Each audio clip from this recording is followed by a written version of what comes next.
السلام عليكم ورحمة الله وبركاته. الحمد لله رب العالمين والصلاة والسلام على رسوله الكريم. أما بعد. Study in Saudi. சவுதியில படிக்க விரும்பக்கூடிய மாணவர்களுக்கான அப்ளிகேஷன் இந்த ஆண்டு 2026 ஆண்டிற்கான அப்ளிகேஷன் ஏப்ரல் 19 அதாவது நேற்றைய தினத்திலிருந்து இது ஓபன் ஆகியிருக்கு. ஸோ இந்த அப்ளிகேஷன் 19 மே 21 வரைக்கும், அதாவது கிட்டத்தட்ட ஒரு மாசம் ஓபன் ஆகியிருக்கு.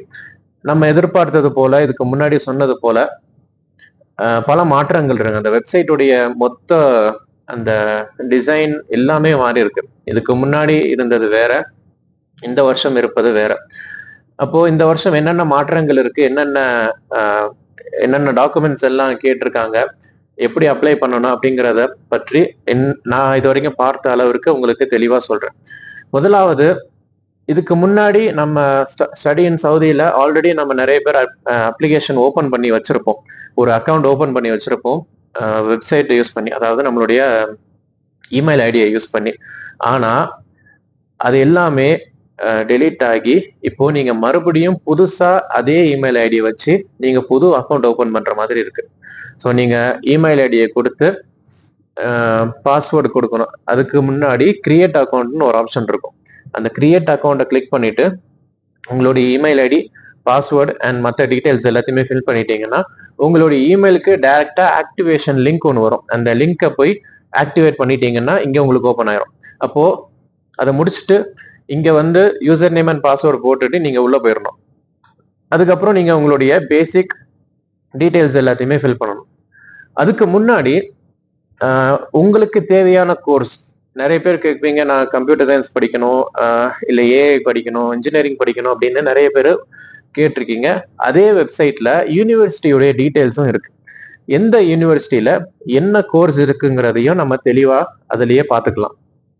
இன்னொன்று முக்கியமான விஷயம், நிறைய யூனிவர்சிட்டியில பெய்டு கோர்சஸ் இருக்கு, இன்னும் சில யூனிவர்சிட்டியில ஃப்ரீ கோர்சஸும் இருக்கு. அதையும் நீங்க அப்ளை பண்ற சமயத்துல நீங்க போய் பார்த்துக்கலாம். இது ஒண்ணு. அடுத்ததாக, இந்த நம்மளுடைய ப்ரொஃபைல் அப்லோட் பண்ணணும். இந்த அக்கௌண்ட் ஓபன் பண்ணி உள்ள போனதுக்கு அப்புறம் டாப் ரைட் கார்னர்ல மை ப்ரொஃபைல் அப்படின்னு ஒன்று இருக்கும். அதுக்குள்ள போய் உங்களுடைய பேசிக் டீடைல்ஸ் எல்லாத்தையுமே ஃபில் பண்ணணும். இதை எப்படி ஃபில் பண்ணணுங்கிறத நான் ப்ரீவியஸ் வீடியோலயே நான் உங்களுக்கு சொல்லியிருந்தேன். அப்போ இந்த வருஷத்தினுடைய மேண்டேட்டரி டாக்குமெண்ட்ஸ், மேண்டேட்டரியா போன வருஷத்துல இருந்ததை விட ஒரே ஒரு டாக்குமெண்ட் எக்ஸ்ட்ரா ஆட் பண்ணியிருக்காங்க. அதாவது நமக்கு போட்டோ தேவைப்படும், நம்மளுடைய பாஸ்போர்ட் சைஸ் போட்டோ அண்ட் நம்மளுடைய பாஸ்போர்ட் அண்ட் குவாலிஃபிகேஷன். நம்ம ஊர்ல வந்து பிளஸ் டூ முடிச்சிருந்தாதான் அப்ளை பண்ண முடியும். +2 தான் பேசிக் குவாலிஃபிகேஷன். ஸோ +2 சர்டிஃபிகேட் கண்டிப்பா இருக்கணும்.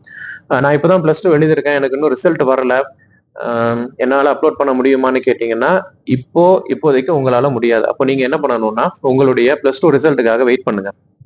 +2 ரிசல்ட் வந்ததுக்கு அப்புறம் உங்களுடைய +2 ரிசல்ட் காப்பியை அப்லோட் பண்ணலாம்.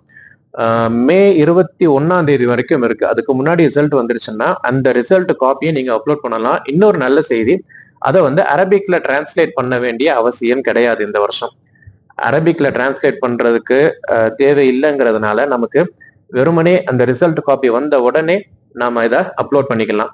ரெண்டாவது, செக்யூரிட்டி கிளியரன்ஸ் சர்டிபிகேட், அதாவது நம்ம ஊர்ல பிசிசி அப்படின்னு சொல்லுவோம், போலீஸ் கிளியரன்ஸ் சர்டிபிகேட் அப்படின்னு சொல்லுவோம். ஸோ இது வந்து நம்ம மேல எந்த ஒரு கேஸும் இல்லை அப்படின்னு ஒரு சர்டிஃபை பண்றதுக்காக கவர்மெண்ட்ல இருந்து நமக்கு கொடுப்பாங்க. இது எங்க போய் அப்ளை பண்றதுன்னு பார்த்தா, நம்ம பாஸ்போர்ட் எப்படி அப்ளை பண்றோமோ அதே ப்ராசஸ் தான்.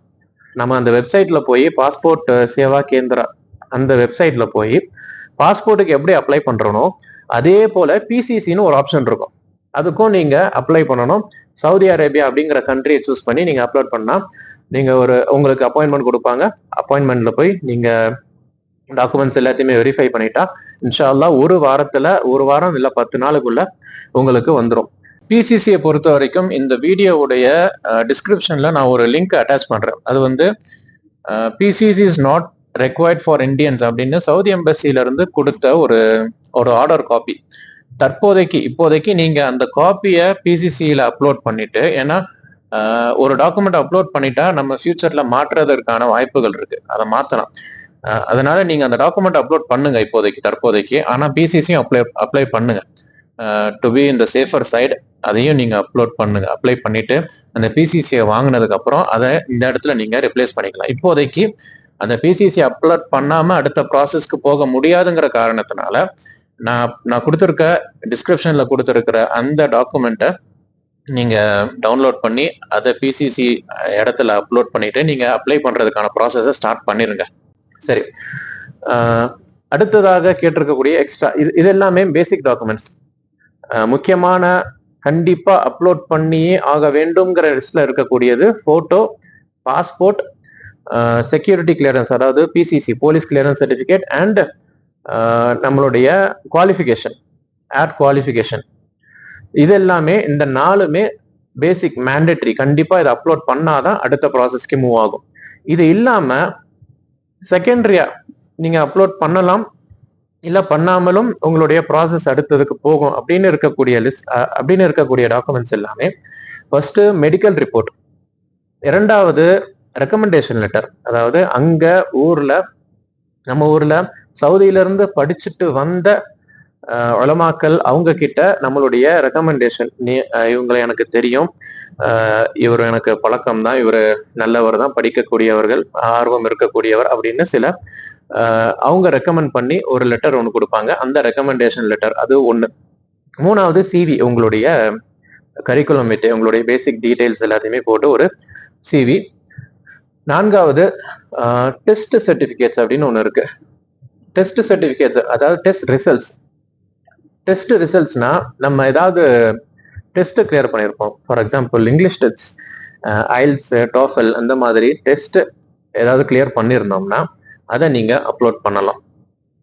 ஐந்தாவது அதர் அட்டாச்மெண்ட்ஸ். இந்த அதர் அட்டாச்மெண்ட்ஸ்ல உங்களுடைய மற்ற அச்சீவ்மெண்ட்ஸ், நீங்க ஏதாவது டிப்ளமோ கோர்ஸ் முடிச்சிருக்கீங்க, இல்லை சர்டிஃபிகேட் கோர்ஸ் முடிச்சிருக்கீங்க, இப்படி இருக்கிறது எல்லாத்தையுமே எப்படி இருந்துச்சுன்னா நீங்க இதையும் அப்லோட் பண்ணலாம். இது அதர் அட்டாச்மெண்ட்ஸ் கீழே வந்துடும். நான் இது சொன்னது எல்லாமே செகண்டரி டாக்குமெண்ட்ஸ், அதாவது மேண்டேட்டரி கண்டிப்பா அப்லோட் பண்ணியே ஆக வேண்டும்ன்ற லிஸ்ட்ல இல்லாத டாக்குமெண்ட்ஸ் இது எல்லாமே. ஆனா கண்டிப்பா தேவைப்படக்கூடியது photo, passport, police clearance certificate and நம்மளுடைய qualification, basic qualification, that is +2 for our country. Okay, இது எல்லாத்தையுமே முடிச்சதுக்கு அப்புறம் தான் நெக்ஸ்ட் ப்ராசஸ்க்கு மூவ் ஆகும். அந்த ப்ராசஸ்ல நீங்க போய் யூனிவர்சிட்டி பார்ப்பீங்க. யூனிவர்சிட்டியில உங்களுக்கு தேவையான கோர்ஸ் இருக்கான்னு பார்ப்பீங்க. அதுலயும் இந்த வருஷம் ஒரு புதுசா என்ன இருக்குன்னு பார்த்தோம்னா, நிறைய கோர்சஸ் எல்லாத்தையுமே கொஞ்சம் ஃபீஸ் கொண்டு வந்திருக்காங்க. இது வரைக்கும் ஓப்பன் பண்ணுவது, அதாவது ஃபாரின் ஸ்டூடெண்ட்ஸ்க்கு ஃப்ரீயான கோர்சஸ் எல்லாத்தையும் தான் வச்சிருந்தாங்க. அது மேக்சிமம் நம்பர்ல இருந்துச்சு. ஆனா இந்த வருஷம் ஃபீஸ் கோர்சஸ், அதாவது நம்ம பே பண்ணி படிக்கக்கூடிய கோர்சஸ் உடைய நம்பர்ஸுமே அதிகமா இருக்கு, ஃப்ரீ கோர்சஸுமே இருக்கு. ஃபார் எக்ஸாம்பிள் மதீனா யூனிவர்சிட்டியில அகீதா, ஹதீஸ், இந்த மாதிரியான கோர்சஸ் எல்லாமே ஃப்ரீ கேட்டகரி கீழே வருது. நீங்க அது அதாவது இந்த ஃபர்ஸ்ட் ப்ராசஸ், அப்ளிகேஷன் ப்ராசஸ் முடிச்சதுக்கு அப்புறம் அடுத்தது நீங்க அந்த யூனிவர்சிட்டி அண்ட் கோர்ஸ் செலெக்ஷன் ப்ராசஸை நம்ம அதில் போய் பார்க்கலாம். ஓகே, இந்த ஃப்ரீயா படிக்கக்கூடிய மாணவர்கள் அவங்களுக்கு என்னென்ன பெனிஃபிட் கிடைக்கும் அப்படிங்கிறத நான் ப்ரீவியஸ் வீடியோலயும் சொல்றேன், நான் மறுபடியும் ஞாபகப்படுத்துறேன். இப்படி ஃப்ரீயா வரக்கூடிய மாணவர்களுக்கு மாதம் 840 ரியால், அதாவது ஏறக்குறைய நம்மளுடைய ஊர் காசுக்கு 19,000 இருந்து 20,000 ரூபாய் வரைக்கும் வரும். 840 ரியால் மாதம் வந்துடும். அவங்க இந்த காலேஜுக்கு எந்த ஒரு ஃபீஸுமே கட்ட தேவையில்லை. அவங்களுடைய அக்கமடேஷன், அவங்களுடைய ஹாஸ்டல் எல்லாமே ஃப்ரீ தான். அண்ட் அவங்களுக்கு ஃபுட்டு, சாப்பாடு கன்செஷன் ரேட்ல, அதாவது இருக்கக்கூடிய காசுல இருந்து கம்மியான ரேட்ல அவங்களுக்கு சாப்பாடு கிடைக்கும். அப்புறம் இங்க இருக்கக்கூடிய பப்ளிக் டிரான்ஸ்போர்ட்ஸ்ல, அதாவது பஸ்ல பாதி ரேட்ல அவங்களுக்கு டிக்கெட் கிடைக்கும். அண்ட் அடிக்கடி மக்கா, மதீனா அப்படின்னு உம்ரா போறதுக்கான வாய்ப்புகளும் நிறைய இருக்கு. அண்ட் மெடிக்கல் சர்வீசஸ், அவங்களுடைய மருத்துவ செலவு எல்லாமே ஃப்ரீ. இது ஃப்ரீ கோர்சஸ் செலக்ட் பண்ணி அதுல இருந்து ஃப்ரீ கோர்சஸ் செலக்ட் பண்ற மாணவர்களுக்கு அதில் அப்ளிகேஷன் போடக்கூடிய மாணவர்கள் அதில் அவங்களுக்கு அப்ளிகேஷன் செலக்ட் ஆகி அவங்க இங்க வந்தா இந்த மாதிரியான ஃபெசிலிட்டிஸ், இது எல்லாத்தையுமே அவங்க அனுபவிக்கலாம். இன்ஷா அல்லாஹ் அடுத்த வீடியோல என்னென்ன கோர்சஸ் இருக்கு, எந்தெந்த யூனிவர்சிட்டியில எதெல்லாம் ஃப்ரீயா இருக்கு, அது எல்லாத்தையுமே நான் உள்ள பார்த்துட்டு உங்களுக்கு இன்ஷா அல்லாஹ் நான் வீடியோவை அதை ஸ்கிரீன் ரெக்கார்ட் பண்ணி உங்களுக்கு நான் அதை வீடியோவை போடுறேன். ஜஸாக்குமுல்லா ஹைர். அஸ்ஸலாமு அலைக்கும் வரஹ்மத்துல்லாஹி வபரகாத்துஹு. உங்களுக்கு வேற ஏதாவது சந்தேகம் இருந்தா கமெண்ட்ல கேளுங்க. என்னால முடிஞ்ச அளவுக்கு எனக்கு தெரிஞ்ச அளவுக்கு நான் உங்களுக்கு பதில் சொல்ல முயற்சி பண்றேன். அஸ்ஸலாமு அலைக்கும் வரஹ்மத்துல்லாஹி வபரகாத்துஹு.